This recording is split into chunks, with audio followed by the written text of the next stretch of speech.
review, and this is one of my most highly anticipated films. We talking Marty Supreme, directed by Josh Safdie, one of the Safdie member brothers who was responsible for the movies Good Time, Uncut Gems, and then of course now he's encompassing on this film, and this is more out of his alleyway of being more of a sports drama film.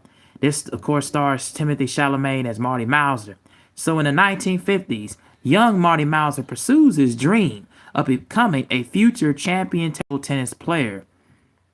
It also stars Gwyneth Paltrow as Kay Stone, Tyler the Creator, Kevin O'Leary, Ronald Bronston, Abel Ferrera, Odessa A'zion, Sanja Bernhard, etc. Now, let me just go into say in the description, man. My thoughts going into this film. Number one, I had the most fun out of this film I've had in years. I mean, this is definitely going to be in contention for many Oscars. And going into it, I know I was going to like it because I'm very much a fan of sports films, very much a fan of sports dramas, and this is not just a sports film revolving around table tennis. It's not just revolve around that. This is more a story of life lessons. And really, Timothée Chalamet's character as the main character, Marty Mauser, I mean, he's pretty much just a jerk in this film. You know, you kind of really want to like him in certain instances because he dreams big. He dreams of wanting to become not only one of the best table tennis players, he wants to take care of his family.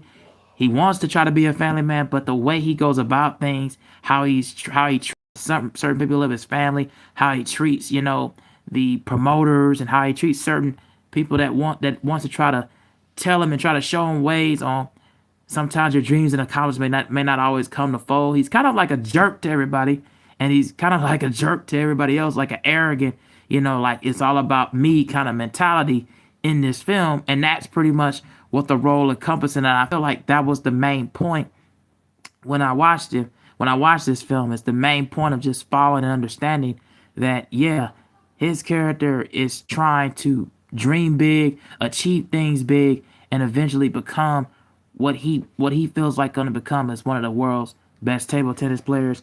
And at this time, taking place in the 50s, Hello, Moto.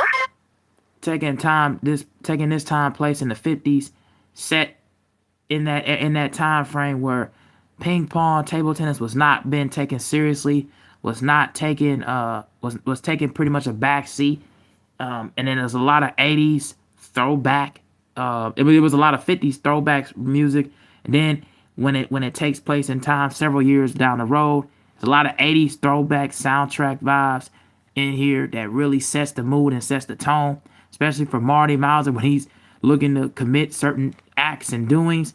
He has trouble with the law, especially certain things he gets away with, typical stuff like stealing money. I mean, he started off as a shoe salesman, but he figured being just a shoe salesman did not work to his plans.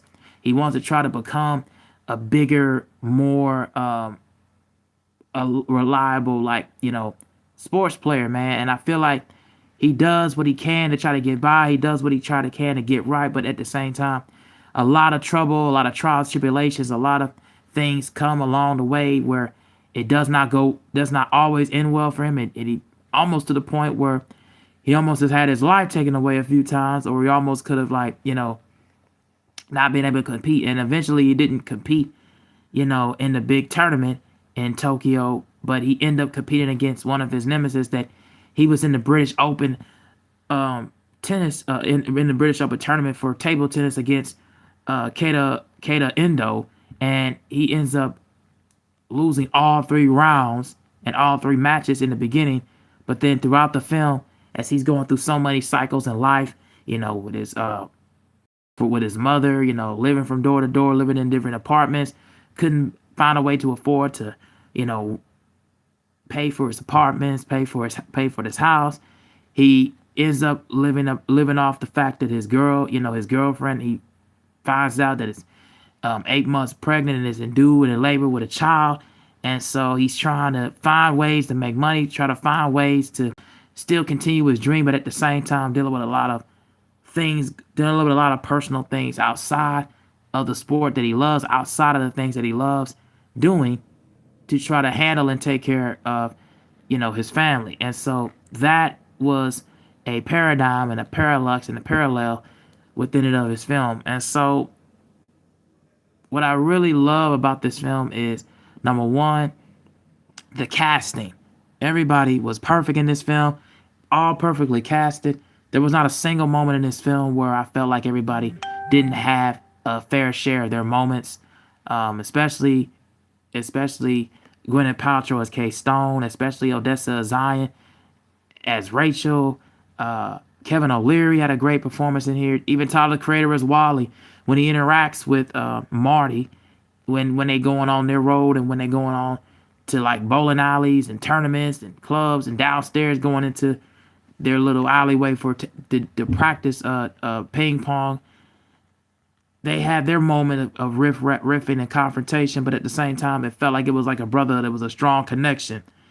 Then, he feels a lot of lust and anger when it comes to dealing with Kay Stone, who was probably at the time in the 50s one of the biggest top actresses, on stage play actresses ever in the game, played by Gwyneth Paltrow. And then dealing with a shady business deal promoter, Milton Rockwell, played by Kevin O'Leary, who pretty much wasn't really ideally on the level of really taking Marty Mauser seriously as far as him being a true table tennis player. He thought he was like just more of like an amateur, just like people that was listening to him as far as him working at this shoe salesman store. His boss was looking at him saying that his dreams may not be coming to fruition. So anybody who didn't think to get on his level as far as what he wants to accomplish and him dreaming big, they did not feel, they was not on the same page. It was not on the same level.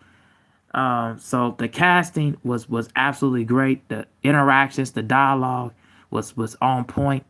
I didn't feel like anybody had any kind of misstep whatsoever. The second thing, and I really enjoyed, was the pacing. I thought the pacing flowed flawlessly. It was effortless. It was just like chef's kiss. It absolutely flowed perfectly. You stuck with everything. It took you to one area in the film, then it take you to another, then it take you to another, then it take you to another area, and more scenes in the film that really just felt like it flowed. It had excellent pacing, had excellent graphic, and I really just enjoyed the cinematography too, along with the pacing. And then the third and final thing I'll say is that's a big quality, that's a big major plus in the film, was, of course, if I hadn't already been said about the casting, but mainly Timothee Chalamet. This is his film, and you really feel full circle and wrapped around this film, that center focus around him. This may be one of his best performances he's done, in my opinion, since The King and since Call Me By Your Name. Like, I think those films have really great performances. I think this is right up there with it. Oh, hey, how's it going? What's going on, guys? Appreciate you coming in and chatting. But anyways, yeah, this is definitely one of his best performances since those two films. And he's on his way, and eventually will get to there of being on the Daniel Day-Lewis level, and if not, Tom Hanks level of acting in today's modern time, in today's era. Like, he really is just absolutely on point. You cannot reprimand anything with that. Is there any negatives or any dislikes in this film?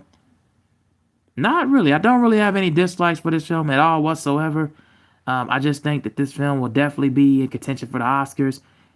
Any kind of nominations for any academies, I feel like this will definitely be up there. I really enjoy this film a lot.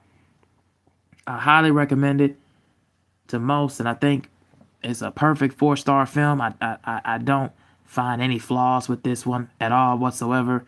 Like I said, the pacing and just the overall dialogue just felt everything was on point. So I would say, yeah, check this one out and tell me what you guys think when you do see it, and go see it on the biggest screening possible. And yeah, come back and tell me what you guys think about it. So yeah,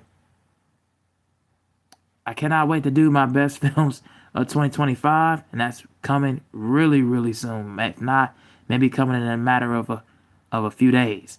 So yeah, I cannot wait to do that. And once I get that together and everything, I will let you guys know about that. But yeah, this is one of my last few films I'm gonna do until the beginning point of next year. So definitely, this is gonna probably be my last one I'm gonna do this year. So definitely take this enjoyment and go see Marty Supreme. Definitely 4 stars, without a shadow of a doubt. Yep. And that's all I got to say. I'm out, guys. Peace. Like, share, and subscribe, and do all that good stuff. Get more perks in here coming soon. I'm out.